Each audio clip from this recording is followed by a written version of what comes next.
जिस माँ ने न जाने उस पुत्र को प्राप्त करने के लिए, उस संतान को प्राप्त करने के लिए न जाने कितनी यातनाएं सही, दुख सही, लेकिन वही पुत्र बड़ा होकर अपने माता पिता का ही अपमान करता है, प्रभु अपकार करता है।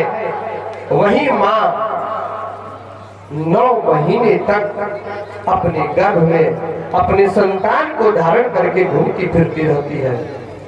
अगर उस संतान को कह दिया जाए कि 1 से 2 किलो का वजन आप अपने माथे पे रख ले और 1 महीना रखना है, तो सरकार आपसे निवेदन करे कि 1 महीना तो दूर की बात है, 1 सप्ताह में ही उनका सारा कर्म लग जाए। लेकिन वो माँ पूरे 9 महीना रखती है, लेकिन फिर भी हम लोग उसी का अपमान करते हैं। अगर कोई बाबा बता दे कि उस बिटवा की रक्षा के लिए तुम्हें 7 दिन तक निर्जला रहना है, बिना जल पिए रहना है, तो वो माँ रह सकती है। लेकिन वही बिटवा एक दिन जब वो माँ बूढ़ी होती है तो भोजन पे भी न जाने क्या कर देता है। ये है हमारे समाज की स्थिति, ये है। अब बताओ कि आपके जीवन में दुख आए या सुख, कहीं ना कहीं आप अपने जीवन में दुख की न्योता आप ही दे रहे हो। आपके ही कारण आपके जीवन में दुख आ रहा है। आपके दुखों का कारण कोई दूसरा नहीं है। क्योंकि पहले ही हम आपसे निवेदन किए थे कि कर्म प्रधान विश्व करी रखा, जो जस करहि सो बस बल चाखा। यह दुनिया जो है कर्मों की खेती है, लेकिन ध्यान इस पे भी दे कि हम किस प्रकार का कर्म कर रहे हैं। अब सुख तो तब हो जब हम सत्कर्म करें, और जब करेंगे कुकर्म तो क्या होगा, तो दुख तो भोगना पड़ेगा। इसलिए हर उस संतान से हमारा यह करबद्ध आग्रह होगा कि जीवन में किसी दूसरे को कष्ट मत देना। अगर दूसरे का अपकार हो भी जाए तो अपने माता और पिता का जरूर सम्मान करना, जिसके कारण तुमने इतनी सुंदर दुनिया का दर्शन किया है। अगर वो माँ नहीं चाहती तो शायद तुम ये दुनिया नहीं देखते। अगर वो माँ नहीं चाहती तो शायद तुम आज अपने पैरों पे नहीं चल रहे होते। ये तो उस माँ की करुण कृपा है। लेकिन माँ तो माँ होती है प्रभु, माँ तो माँ होती है। उस माँ को 1000 बार भी गाली दे दो, मार दो, पीट दो, लेकिन माँ माँ है। एक बार भी प्रेम से बोल दो कि माँ, तुरंत प्रसन्न हो जाती है।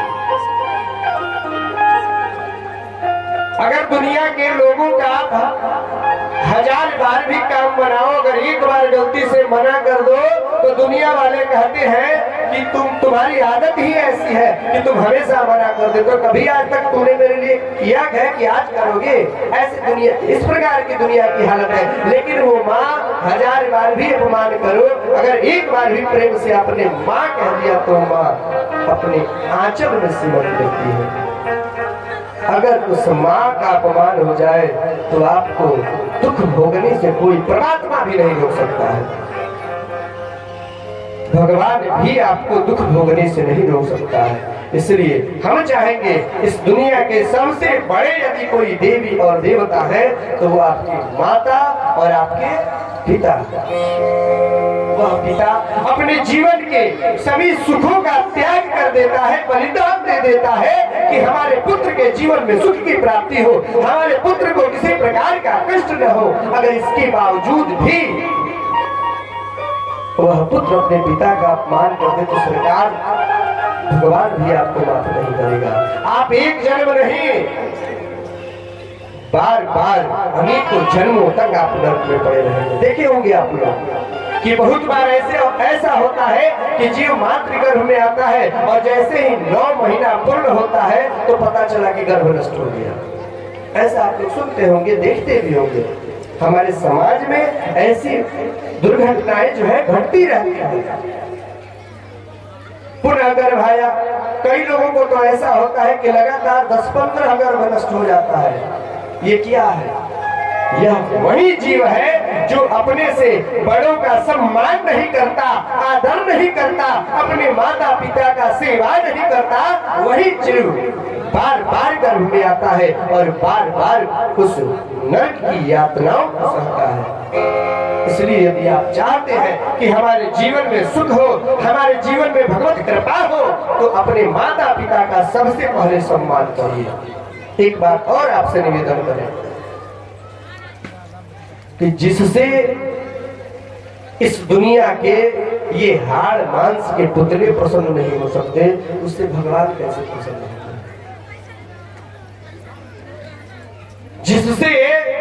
जिस अधिकारी के चपरासी प्रसन्न नहीं होते, उससे वह अधिकारी कैसे प्रसन्न होगा? यदि अधिकारी को प्रसन्न करना है तो सबसे पहले उसके चपरासी को प्रसन्न करिए। ठीक उसी प्रकार से यदि आपको परमात्मा को प्रसन्न करना है तो सर्वप्रथम इस दुनिया में हमसे खुश लोग कैसे रहे, इस प्रकार के कार्य को करें, इस प्रकार की क्रिया को करें।